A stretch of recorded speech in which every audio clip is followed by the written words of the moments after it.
हो गई है पीर पर्वत सी पिघलनी चाहिए। हो गई है पीर पर्वत सी पिघलनी चाहिए। अब इस हिमालय से कोई गंगा निकलनी चाहिए। सिर्फ हंगामा खड़ा करना मेरा मकसद नहीं। सिर्फ हंगामा खड़ा करना मेरा मकसद नहीं। मेरी कोशिश है कि ये सूरत बदलनी चाहिए। मेरे सीने में ना सही, तेरे सीने में ही सही। मेरे सीने में न सही, तेरे सीने में ही सही। लगी हो आग तो ये आग जलनी चाहिए। हो गई है पीर पर्वत सी पिघलनी चाहिए। अब इस हिमालय से कोई गंगा निकलनी चाहिए। हेलो परिंदों, टारगेट प्लस के यूट्यूब चैनल में आप सभी का स्वागत है। उम्मीद है आप सभी स्वस्थ, मस्त और जबरदस्त होंगे और आपकी पढ़ाई बेहतरीन चल रही होगी। तो आज का बेटा हम बहुत इंपॉर्टेंट टॉपिक लेके आए हैं क्लास 12 की फिजिक्स में, जो चैप्टर नंबर फर्स्ट है।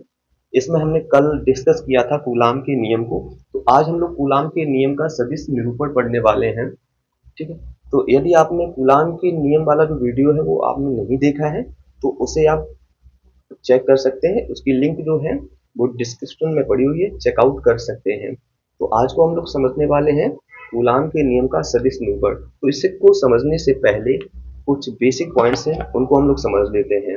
ठीक है, तो चलिए बेटा, हमने डिस्कस किया था कूलाम के नियम को। तो कूलाम के नियम में आपने देखा था कि हमारे पास दो स्थिर बिंदु आवेश थे। एक स्थिर बिंदु आवेश Q1 था और दूसरा स्थिर बिंदु आवेश Q2 था। और इनके बीच की जो दूरी थी वो कितनी थी? Small r। ठीक है। तो कूलाम जो है वो फ्रांसीसी वैज्ञानिक हैं और इन्होंने दो स्थिर बिंदु आवेशों के बीच लगने वाला जो वैद्युत बल संबंधी नियम दिया है, और उसी नियम को हम लोग कूलाम का नियम कहते हैं। इन्होंने बताया था कि दो आवेशों के बीच लगने वाला जो वैद्युत बल है F प्रोपोर्शनल Q1 और Q2 दोनों आवेशों की मात्राओं के गुणनफल के अनुक्रमानुपाती।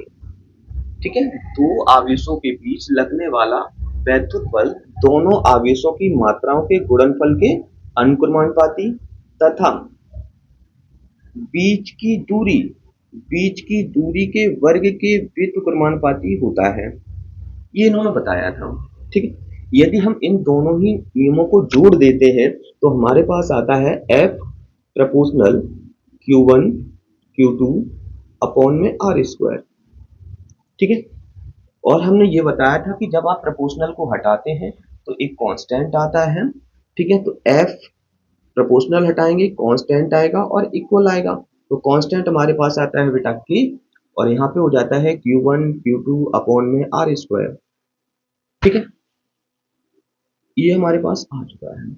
यहाँ पर जो k है बेटा, ये हमारे पास k एक नियतांक है, और इस नियतांक का जो वैल्यू होती है वो इन दोनों आवेशों के माध्यमों पर निर्भर करती है।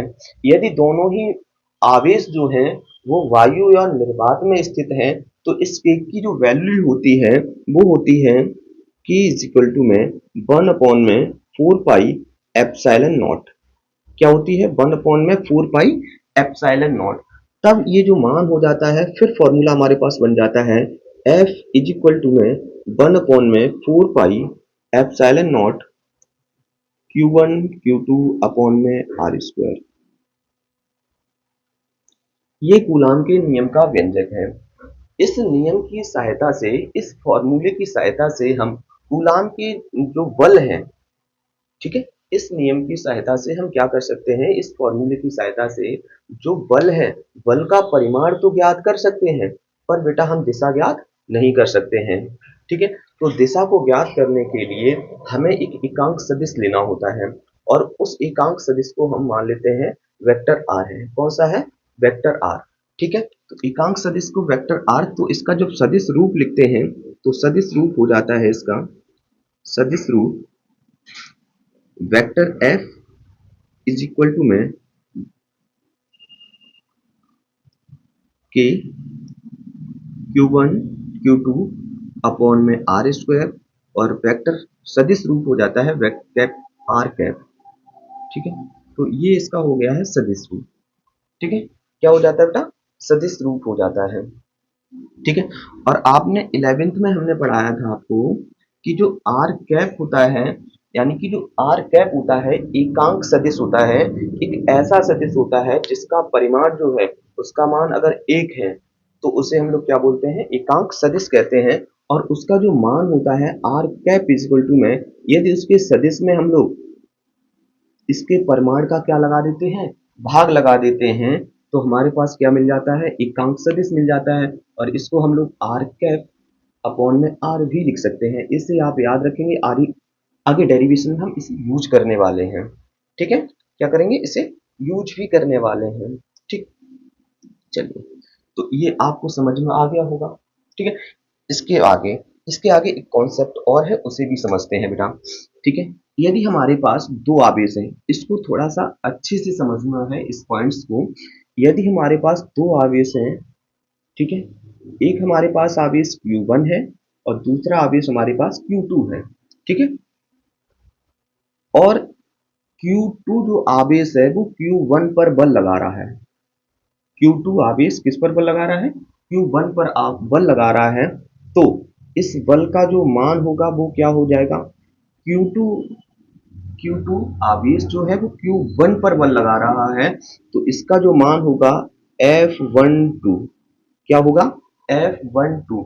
जिस पर बल लगाया जाता है वो पहले लिखते हैं, जो बल लगाता है वो बाद में लिखते हैं। ठीक है, और इसका जो एकांक सदिश है F2 जो है F1 पर बल लगा रहा है, तो इसकी जो दिशा होगी वो हमारे पास हो जाएगी, अगर ठीक है, तो वो हो जाएगी दिशा हमारे पास R21। R21 इसे याद रखना है, क्या हो जाएगी, R21 हो जाएगी। ठीक है, R21 हो जाएगी। कैप भी ले सकते हैं, इसको कैप बोल सकते हैं। ठीक है, हाँ, तब इसका जो फॉर्मूला है बेटा, वो फॉर्मूला क्या लिखेंगे, F12, बल का मान क्या है, F12। ठीक है, यहाँ पे कांस्टेंट K आएगा, आवेश Q1 और Q2 है। ठीक है, दूरी हमारे पास जो है R स्क्वायर है, और कैप हमारे पास हो जाएगा R कैप 21। क्या हो जाएगा, R कैप 21 हो जाएगा। ठीक है, इसे याद रखना है। आगे देखो, आगे समझते हैं। यदि इसका जस्ट अपोजिट है, जस्ट अपोजिट का मतलब ये है कि यहाँ पर हमारे पास आवेश Q1 है और यहाँ पर आवेश हमारे पास Q2 है। अब क्या है कि Q1 आवेश जो है वो Q2 पर बल लगा रहा है, Q1 आवेश Q2 पर बल लगा रहा है, तो इस बल का जो मान होगा F, किस पर बल लग रहा है, 2 पर बल लग रहा है, तो इससे पहले लगाएं, किसके द्वारा लगाया जा रहा है, 1 के द्वारा लगाया जा रहा है, तो ये हो जाएगा F21। और इसका जो एकांक सदिश होगा, बल की दिशा क्या है, Q1 से Q2 की ओर है, तो 1 से 2 की ओर है, और ये क्या हो जाएगा। ठीक है, यहाँ पर अगर बल का फॉर्मूला लिखते हैं तो बल हमारे पास क्या है, 2 1 है, और वेक्टर लगा देंगे इज इक्वल टू में K, आवेश Q1 Q2, दूरी हमारे पास है R स्क्वायर, और कैप हमारे पास है R कैप 1 2। ठीक है, तो ये दोनों आपको समझ में आ गए होंगे। ठीक है, इस पॉइंट को याद रखना है, नंबरिंग में बहुत ज्यादा मिस्टेक्स होती हैं। जिस पर बल लगाया जा रहा है वो पहले लिखते हैं, जिसके द्वारा लगाया जा रहा है वो बाद में लिखते हैं। ठीक है, दूरी यहाँ पे जो एकांक सदिश लेते हैं, बल की दिशा में, बल किधर की ओर लग रहा है, 2 से 1 की ओर लग रहा है, तो 2 से 1 लिखेंगे। यहाँ पर देखेंगे हमारे पास बल किस पे लगाया जा रहा है, 2 पर लग रहा है, किसके द्वारा लगाया जा रहा है, 1 के द्वारा लगाया जा रहा है, तो 1 पर लिखेंगे।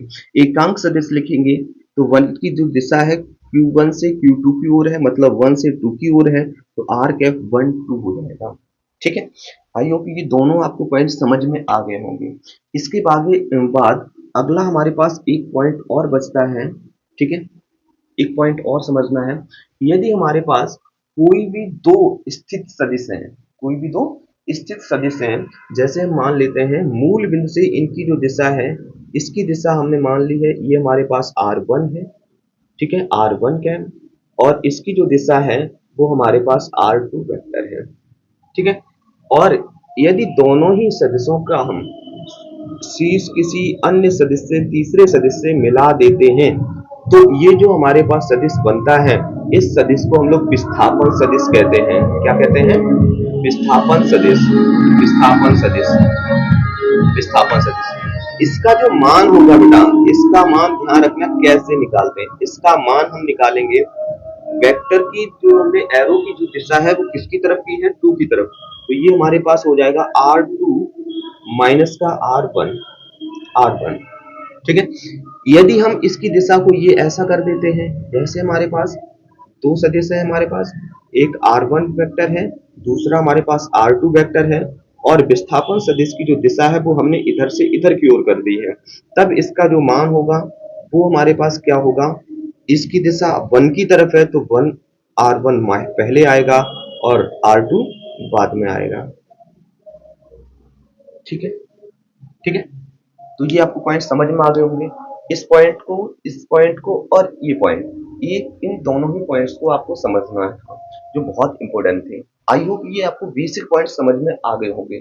तो चलिए हम लोग आगे चलते हैं, सदिश निरूपण करते हैं कूलाम के। तो चलिए हम लोग आगे समझते हैं। यहाँ पर हमने मान लिया कि हमारे पास दो आवेश हैं Q1 और Q2, ठीक है, जिनकी स्थिति सदिश मूल बिंदु से, ठीक है, R1 और R2 है, ठीक है।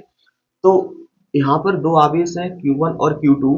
Q1 जब Q2 पर बल लगाएगा, ठीक है, Q1 जब Q2 पर बल लगाएगा तो F का जो मान होगा, 2 पर बल लग रहा है 1 के द्वारा, तो इसे हम लोग F21 बोलेंगे।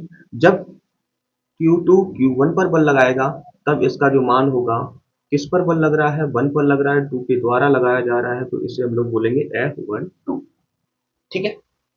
तो हमने यहाँ पर मान लिया कि माना दो स्थिर बिंदु आवेश Q1 और Q2 की स्थिति सदिश R1 और R2 है। तो पीछे हम लोग डिस्कस कर चुके हैं, तब आवेश Q2 के कारण, आवेश Q2 के कारण Q1 पर लगने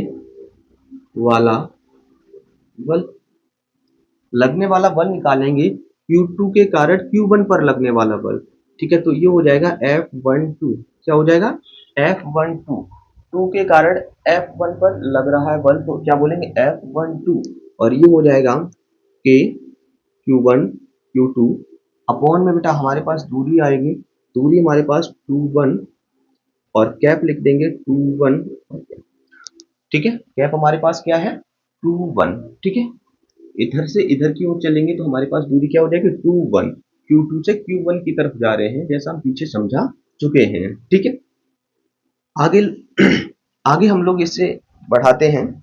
आपने पीछे पढ़ा है, पीछे हम बता चुके हैं कि जो R होता है, एकांक वेक्टर जब निकालते हैं, ठीक है, तो उसका हम लोग क्या करते हैं, एकांक सदिश में उसके मॉड का भाग लगा देते हैं, तो ये हमारे पास क्या बन जाएगा, तो ये हो जाएगा R कैप इक्वल टू में वेक्टर R अपॉन में R।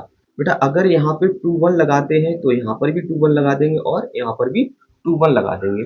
इस R कैप 21 की वैल्यू हम कहाँ रख देंगे, यहाँ पर रख देंगे, तो हमारे पास क्या हो जाएगा, F वेक्टर में 1 2 इज इक्वल टू में K Q1 Q2 अपॉन में Q1 Q2 अपॉन में, ठीक है।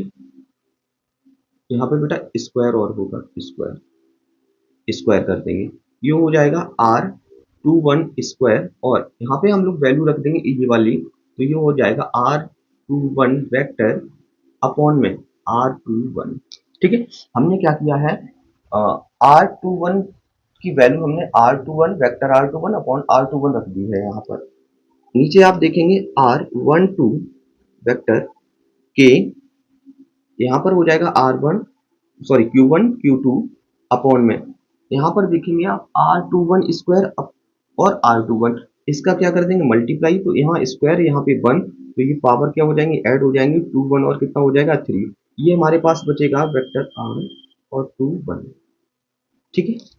इसे ब्रैकेट में लिख देंगे। यहाँ पर बेटा आप R21 की वैल्यू अगर निकालते हैं, R21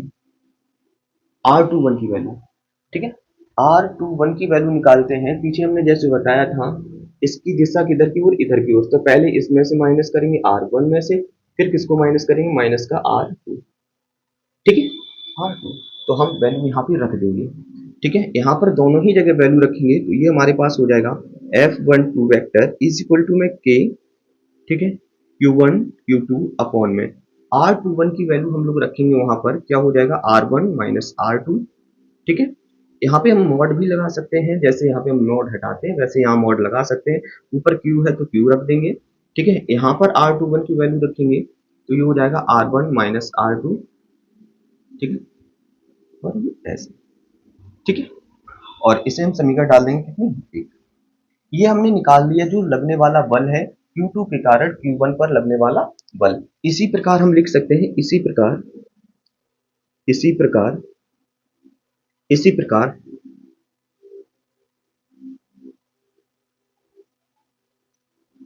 आवेश Q1 के कारण Q2 पर लगने वाला बल। ठीक है, इसको हम यहां पर लिख देते हैं, यहां पर लिख देंगे।